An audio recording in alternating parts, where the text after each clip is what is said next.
તરફ નજર કરીશું। વિરમગામના ધારાસભ્ય હાર્દિક પટેલની મુશ્કેલીમાં ફરી એક વખત વધારો થયો છે। એમએલએ હાર્દિક પટેલ સામે સતત બીજી વખત નોટિસ ઇસ્યુ થઈ છે અને હાર્દિક પટેલ સામે 3 દિવસમાં બીજી વખત એરેસ્ટ વોરંટ ઇસ્યુ થયો છે।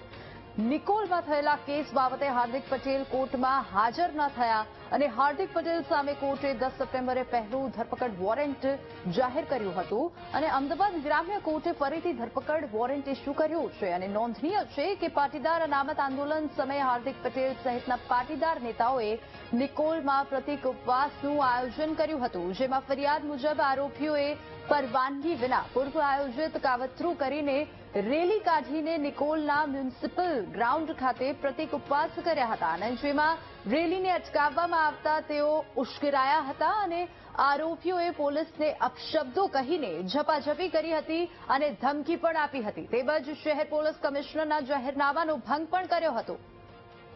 વધુ વિગતો સાથે સંવાદદાતા પાર્થ ફોન લાઈન પર જોડાઈ ગયા છે। પાર્થ, હાર્દિક પટેલની મુશ્કેલીમાં સતત વધારો થઈ રહ્યો છે, ફરી એક એરેસ્ટ વોરંટ ઇસ્યુ થાય તેવી અટકળો છે અને અનેક પ્રોબ્લેમ્સમાં તેઓ ઘેરાયા છે તેવું લાગી રહ્યું છે। શું વધુ વિગતો?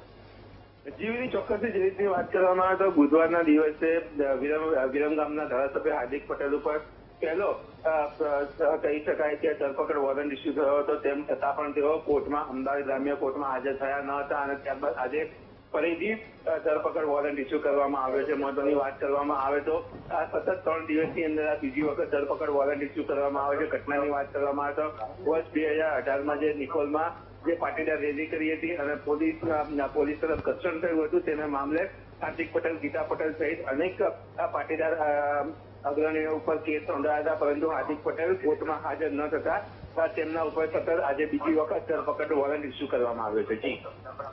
જી પાર્થ, આભાર સમગ્ર માહિતી બદલ।